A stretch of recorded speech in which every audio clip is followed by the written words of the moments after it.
fase 2.0, que la vamos a llamar de acumulación y desarrollo. Va a ser la fase más larga de todas y constará de 4 semanas. En la primera semana os vais a encontrar un test aeróbico, un test fundamental para realizar y ajustar las intensidades de manera individual. Las siguientes 2 semanas vais a valorar cómo se incrementa el volumen progresivamente y cada semana será mayor en el número de kilómetros que la semana anterior.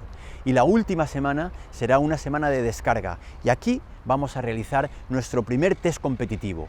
Para todos aquellos que realicéis el reto Serrano 21×2 tendremos un test sobre 15 kilómetros y para todos aquellos que seguís el plan Seguimos Corriendo tenéis un test de 10 kilómetros. Dentro de esta planificación encontraréis las primeras tiradas de ritmo de competición, encontraréis también las primeras series de 1000, estas series que siempre son muy estimulantes absolutamente para todos. Es un reto fundamental pasar de manera sobresaliente estas 4 semanas.